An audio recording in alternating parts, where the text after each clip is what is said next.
Como lidar com as emoções. Capítulo 2. Lidando com a ansiedade. Compromete as forças vitais. Desgosto, ansiedade, descontentamento, remorso, culpa, desconfiança. Todos tendem a consumir as forças vitais e a convidar à decadência e à morte. O ânimo, a esperança, a fé, a simpatia e o amor promovem a saúde e prolongam a vida. Prejudica a circulação. A tristeza afeta a circulação nos vasos sanguíneos e nos nervos e também retarda a ação do fígado. Obstrui o processo da digestão e da nutrição e tem a tendência de ressecar a medula, substância interior de todo o organismo. Não pode remediar mal algum. Embora a preocupação e a ansiedade não possam remediar um simples mal, podem produzir grande dano. Por outro lado, alegria e esperança, ao mesmo tempo que iluminam o caminho de outros, são vida para os que as acham e saúde para o seu corpo. Provérbios 4, 22. Providências para qualquer situação. Não devemos permitir que o futuro, os difíceis problemas, as perspectivas insatisfeitas, façam nosso coração desfalecer, tremer-nos os joelhos, pender-nos as mãos. Que se apodere da minha força, diz o poderoso, e faça paz comigo. Sim, que faça paz comigo. Isaías 27, verso 5. Os que submetem a vida à sua direção e ao seu serviço jamais se verão colocados numa posição para a qual ele não haja tomado providências. Seja qual for nossa situação, se somos cumpridores de sua palavra, temos um guia a nos dirigir o caminho. Seja qual for nossa perplexidade, temos um seguro conselheiro. Seja qual for nossa tristeza, perda ou solidão, possuímos um amigo cheio de compassivo interesse. Duplicando os fardos da vida. Achamo-nos num mundo de sofrimento. Dificuldades, provações e dores nos aguardam em todo o percurso para o lar celestial. Muitos existem, porém, que tornam duplamente pesados os fardos da vida por estarem continuamente antecipando aflições. Se têm de enfrentar adversidade ou decepção, pensam que tudo se encaminha para a ruína, que a sua situação é a mais dura de todas e que vão, por certo, cair em necessidade. Trazem assim sobre si o infortúnio e lançam sombras sobre todos os que os rodeiam. A própria vida se torna um fardo. Entretanto, não precisa ser assim. Custará um decidido esforço mudar a corrente de seus pensamentos, mas essa mudança pode acontecer. Sua felicidade, tanto nesta vida como na futura, depende de que fixem a mente em coisas animadoras.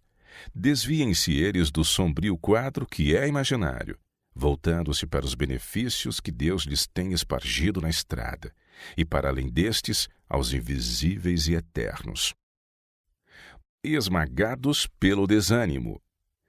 Não é sábio ajuntar todas as tristes recordações da vida passada, injustiças e decepções, e falar tanto sobre elas e tanto lamentá-las que nos sintamos esmagados pelo desânimo.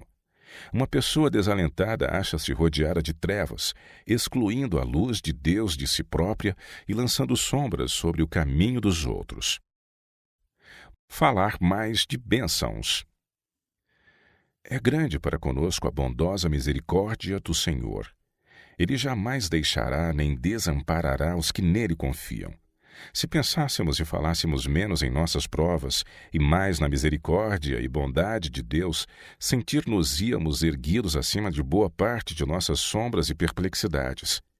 Irmãos e irmãs, se nos parece que estamos entrando num caminho escuro e, como os cativos de Babilônia, pensamos em dependurar as harpas nos salgueiros, tentemos cantar hinos alegres. Dirão alguns: como podemos cantar tendo diante de nós esta perspectiva sombria, com este fardo de tristezas e aflições pesando sobre nosso coração? Mas porventura as tristezas terrestres nos privaram do todo-poderoso amigo que temos em Jesus? Não deveria o maravilhoso amor de Deus no dom de seu querido Filho ser motivo de constante regozijo? Quando apresentamos nossas petições ao trono da graça, não nos esqueçamos de incluir também cânticos de ações de graças. Aquele que oferece sacrifício de louvor me glorificará. Salmo 50, verso 23. Enquanto viver nosso Salvador, teremos motivo para incessante gratidão e louvor. Ansiedade incontrolável. Conselho a uma família enlutada. Como Jó, vocês julgaram que tinham razão para a ansiedade e não aceitavam ser confortados. Era razoável isso? Vocês sabem que a morte é um poder ao qual ninguém pode resistir. E ainda assim tornaram sua vida quase inútil por causa de uma inútil tristeza. Seus sentimentos têm sido pouco menos que rebelião contra Deus. Vi todos vocês entregarem-se ao luto, cedendo aos seus agitados sentimentos, até que as ruidosas demonstrações de tristeza levaram os anjos a esconder a face e afastar-se do cenário. Enquanto assim davam expressão a seus sentimentos, lembraram-se por acaso de que tem no céu um Pai, que deu seu Filho unigênito para morrer por nós, a fim de que a morte não fosse um sono eterno? Lembraram-se de que o Senhor da vida e glória passou pelo túmulo e o iluminou com sua própria presença? Disse o discípulo amado: escreve, bem-aventurados os mortos que desde agora morrem no Senhor. Sim, diz o Espírito, para que descansem dos seus trabalhos e as suas obras os sigam. Apocalipse 14, verso 13. Bem sabia o apóstolo acerca do que estava falando ao escrever essas palavras, mas quando cedem a uma incontida tristeza, porventura sua conduta é coerente com o conforto que elas expressam? O egoísmo da dor aprisionada. Ora, irmão, conservar a mente ocupada em si mesmo é uma espécie de egoísmo. É bem diferente do apóstolo Paulo, que era homem de enfermidades, contudo sua pessoa era o último assunto de seus pensamentos. Ele passou por provas que você nunca sofreu, jamais será chamado a suportar. Contudo, lhe volve as costas, não se demora a falar nelas, mas antes exalta a graça de Deus. Sua esposa foi objeto de enfermidade e morte, e você demonstrou tristeza da mesma forma que nos outros contratempos. Retendo no peito a dor, parecia ter prazer em demorar-se nela e permitir que a mente e os pensamentos se ocupassem de forma egoísta com sua mágoa e, em consequência, sua saúde sofreu. Então, o falecimento de sua filha foi de fato um duro golpe, mas outros passaram por isso, sob circunstâncias até mais difíceis, e você permitiu que essa aflição o aniquilasse. Demorando-se nela, falando sobre ela, você sobrecarregou a mente com um assunto que não lhe era possível mudar ou ajudar.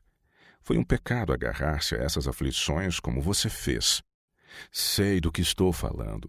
Se permitir que a mente seja obscurecida pela dor, o alimento não será digerido e, em resultado, o organismo não será bem nutrido. A ansiedade acumula sangue no cérebro. Enquanto assim ocupada em falar e escrever, recebi de Battle Creek cartas de caráter desanimador. Ao lê-las, senti uma inexprimível depressão de espírito, chegando a uma agonia mental que por breve período como que paralisou minhas energias vitais. Por 3 noites não dormi quase nada. Meus pensamentos estavam perturbados, perplexos. Ocultei o mais que pude os meus sentimentos de meu esposo e da família envolvida com a qual nos achávamos.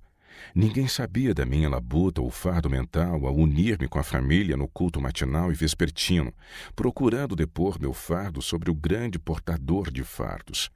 Mas minhas petições provinham de um coração tomado de angústia, e minhas orações eram interrompidas e desconexas por motivo da incontrolável ansiedade. O sangue precipitou-se-me para o cérebro, levando-me frequentemente a cambalear e quase cair. Tive hemorragia nasal muitas vezes, especialmente depois de fazer um esforço para escrever. Fui obrigada a pôr de lado minha escrita, mas não podia livrar-me da ansiedade e da responsabilidade que pesavam sobre mim. Que fazer com a tristeza? Você está muito triste hoje. Fixe os olhos no sol da justiça. Não procure corrigir todas as dificuldades. Apenas volte a face para a luz, para o trono de Deus. O que verá ali? O arco-íris do concerto, a viva promessa de Deus. Embaixo está o propiciatório, e todo aquele que se prevalecer das provisões de misericórdia que foram feitas e se apropriar dos méritos da vida e morte de Cristo, tem no arco-íris do concerto uma bendita certeza de aceitação do Pai, por todo o tempo em que durar o trono de Deus. É de fé que você necessita. Não deixe vacilar a fé. Enfrente o bom combate da fé e tome posse da vida eterna. Será uma luta severa, mas vá até o fim, pois as promessas de Deus são certas e definitivas em Cristo Jesus. Coloque a mão na mão de Cristo. Há dificuldades a serem vencidas, mas anjos magníficos em poder cooperarão com o povo de Deus.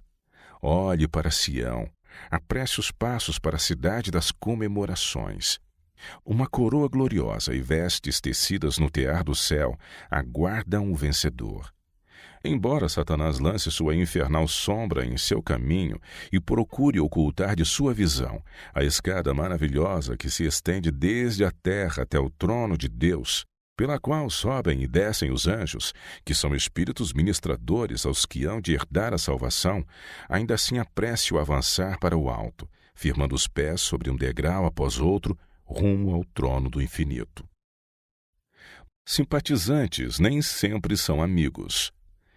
Se os que estão ao seu redor pertencem à classe dos que não procuram mudar sua conversa e o fluxo de seus pensamentos, se concordam com todas as impressões que você apresenta como se fossem uma realidade, quanto menos tiver relacionamento com essas pessoas, tanto melhor.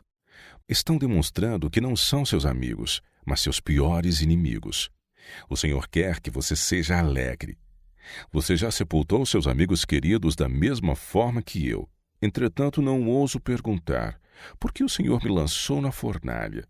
Por que tenho seguidamente passado por aflições? A resposta pode estar em textos como este. O que eu faço não sabes tu agora, mas tu saberás depois. João 13, 7. Os propósitos divinos são muitas vezes envolvidos em mistério. São incompreensíveis às mentes finitas, mas aquele que vê o fim desde o princípio o sabe melhor do que nós.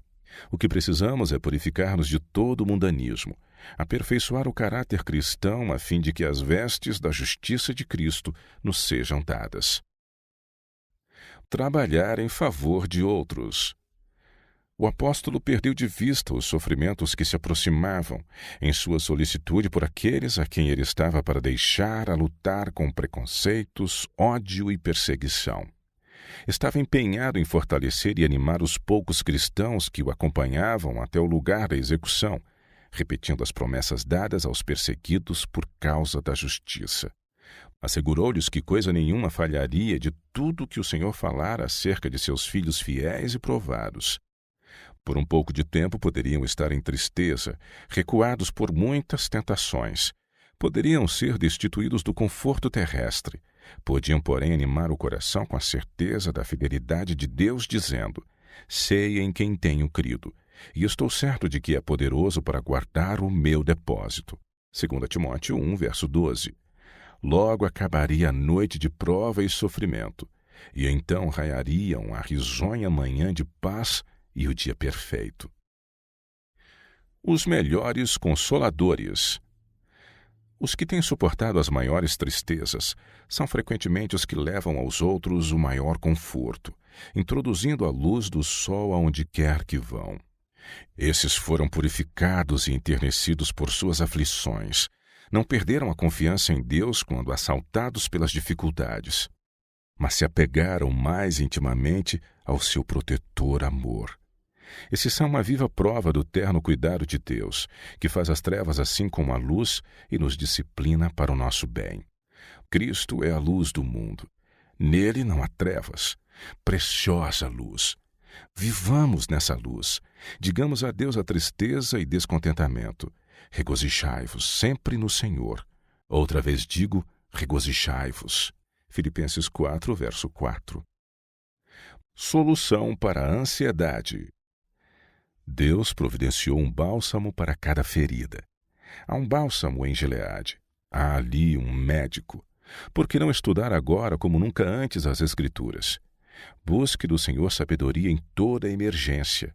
Em cada prova, suplique a Jesus que nos mostre um meio de saída de nossa dificuldade, e então nossos olhos se abrirão para vermos o remédio e aplicar ao nosso caso as curadoras promessas que foram registradas em Sua palavra.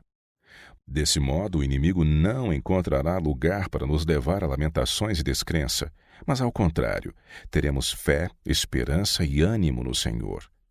O Espírito Santo nos dará claro discernimento para que possamos ver as bênçãos e apropriar-nos delas, as quais agirão como solução para a tristeza, como um elemento de cura para cada gole amargo que nos seja levado aos lábios. Cada traço de amargura será misturado com o amor de Jesus, e em vez de nos queixarmos de amargura, veremos que o amor e a graça de Jesus por tal forma se combinam com a tristeza, que esta se transformará em alegria suave, santa e santificada. Separação de Deus. Foi a angústia da separação do favor do Pai que tornou tão agudos os sofrimentos de Cristo. Ao sobrevir-lhe a angústia de alma, seu suor tornou-se em grandes gotas de sangue que corriam até ao chão. Lucas 22, 44. Sua terrível angústia causada pelo pensamento de que na hora da maior necessidade Deus o abandonara, retrata a angústia que o pecador sentirá quando, demasiado tarde, reconhecer que o Espírito de Deus lhe é retirado. Compreendido no paraíso. A terra tem uma história que o homem jamais compreenderá até que ande com o seu Redentor no paraíso de Deus. Porque o Cordeiro que está no meio do trono os apacentará e lhe servirá de guia para as fontes das águas da vida, e Deus limpará de seus olhos toda a lágrima. Apocalipse 7:17. Desviemo-nos das estradas quentes e poeirentas da vida, para repousar à sombra do amor de Cristo. Ali nos fortaleceremos para a luta, aprenderemos a diminuir nossa angústia e preocupações e a falar e cantar para o louvor de Deus. Angústia. Um forte ou quase irresistível sentimento de apreensão diante de uma ameaça, justificada ou não, de força interior, podendo vir também do exterior.